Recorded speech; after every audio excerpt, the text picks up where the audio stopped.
First line நேயர்களுக்கு வணக்கம். இப்போது இஸ்ரேல் அப்டேட்டில் நம்ம பார்க்க போகிறது 3 விஷயங்கள் பார்க்க போகிறோம். என்னென்னா, ஹிலாரி கிளின்டன், நீங்கள் கேள்விப்பட்டிருப்பீங்க. ஹிலாரி கிளின்டனை ஓட விரட்டி இருக்கிறார்கள் மக்கள். அது ஒரு பக்கம். ஏன்னா இஸ்ரேல் விவகாரத்தில் இரத்தக்கரை படிந்தவர் ஹிலாரி அப்படின்னு சொல்லி கத்தியிருக்காங்க. அதே மாதிரி ஐநா பிரதிநிதியை ரொம்ப அசிங்கமாக பேசியிருக்காங்க. அதை நம்ம பார்க்க போகிறோம் வீடியோவோட. சரியா?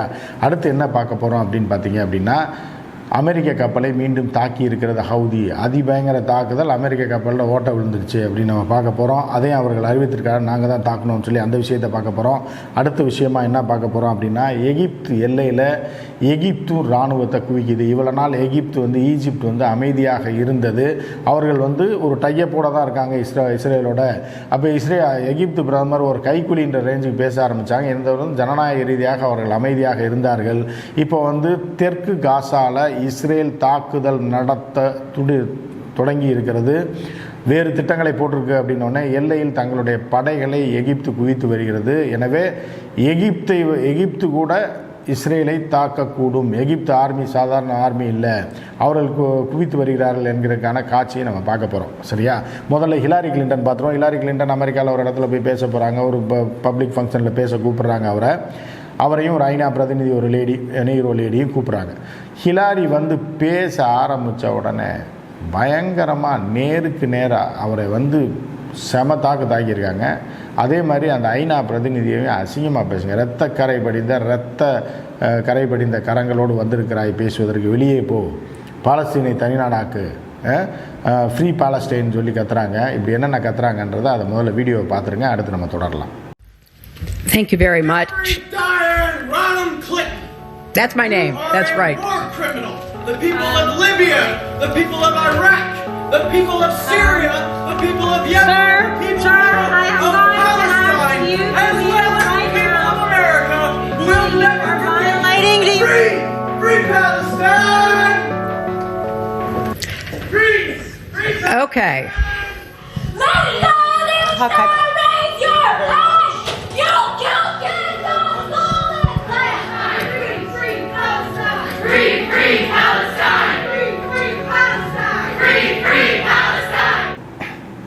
பார்த்தீங்களா? அதாவது ஜனாதிபதி வேட்பாளராக, அமெரிக்க ஜனாதிபதி வேட்பாளராக போட்டியிட்டவர் ஹிலாரி கிளின்டன். அவர் வீட்டுக்காரர் கிளின்டனை பற்றி உங்களுக்கு தெரியும். அவர் ஏற்கனவே அமெரிக்க ஜனாதிபதியாக இருந்தவர். இந்த அம்மையார் கடுமையாக அதுக்காக முயற்சி பண்ணி வெளியுறவுத்துறை அமைச்சர்களாக இருந்தாங்க. இருந்துட்டு ஜனாதிபதியாக போடும்போது ட்ரம்ப் அடித்து காலி பண்ணி அவர் தோக்கடித்து விட்டார். அதோட அரசியல் வாழ்க்கையில் மண்ணை போட்டு விட்டார் ட்ரம்ப். அதுக்கப்புறம் அவருக்கு சீட்டு தரல. அதுக்கு என்ன பண்ணார்னா, ஐநாவோட ஒட்டி அது இந்த ப்ரோக்ராம் அந்த ப்ரோக்ராமு அப்படி இன்டர்நேஷ்னல் லெவலில் சுற்றிக்கிட்டு பொழுதுபோக்காக போயிட்டுருக்காரு. இந்த நிலையில் தான் அவர் கலந்து கொண்ட ஒரு கூட்டத்தில் இந்த சம்பவம் பண்ணியிருக்காங்க. அங்கே உள்ள மக்கள் அவர்கள் யார்? பாலஸ்தீனியர்கள் கிடையாது, ஏன்னா காசா பகுதியை சேர்ந்தவர் கிடையாது. அமெரிக்காவை சேர்ந்த மாணவர்களும் தன்னார்வலர்களும் இது போன்று கத்தி ஹிலாரி கிளின்டனை பேச விடாமல் அசிங்கப்படுத்தி அனுப்பியிருக்காங்க. அதே மாதிரி இந்த ஐநா பிரதிநிதியை அனுப்பியிருக்காங்க.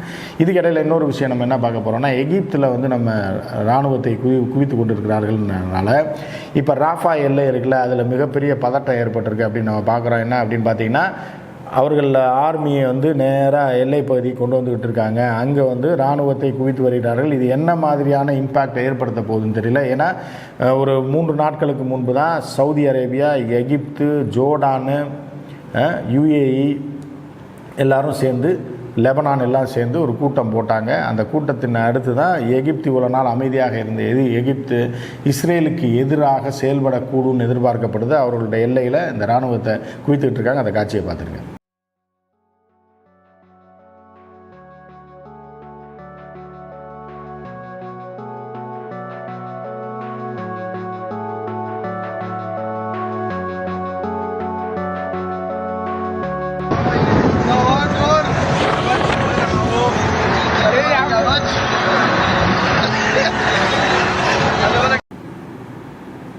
இப்படி இஸ்ரேலுக்கு வடக்கு காசாவில் நடத்தினதையே பொறுத்துட்டு இருந்தாங்க. எதுவுமே வாய் திறக்கலை. ராஃபா பகுதியிலையும், தெற்கு காசாவில் உள்ள ராஃபா பகுதியில் இருக்கிற மக்களையும் கொடுமைப்படுத்த தொடங்கி விட்டார்கள். அவர்கள் மீதும் தாக்குதல் நடத்த துணிந்து விட்டார்கள். தாக்குதலை தொடங்கி இருக்கிறார்கள். அப்படின்றதுனால இஸ்ரேலை முடிக்கணுன்றதுக்கு பிளான் போயிட்டு நெருக்குக்கு மேலே, அதாவது நெருக்கடி வந்துக்கிட்டே இருக்குது. நெருக்க ஒன்றொன்னா நம்ம சொல்லிகிட்டு இருக்கோம், ஒவ்வொரு நெருக்கடியாக வந்துக்கிட்டு இருக்குது அப்படின்னு சொல்லிகிட்டு இருக்கோம். காட்சிகளை நம்ம அவ்வப்போது போட்டுக்கிட்டு இருக்கோம். ஒரு பக்கம் ஹவுதி டைட் பண்ணி கப்பல் வரடாமல் பண்ணது நம்ம எல்லாருக்குமே தெரியும். இப்போ வந்து லெபனான் ஒரு பக்கம் நெருக்குது. லெபனானுக்கு ஆயுதம் கொடுப்போம், அதாவது குறிப்பாக லெபனானில் உள்ள இவங்களுக்கு ஹிஸ்புல் முஜாஹிதீனுக்கு ஆயுதத்தை கொடுப்போம் நேரடியாக ஈரான் சொல்லியிருக்கு இல்லையா. இப்போ அந்த காட்சிகளை பார்த்துருங்க.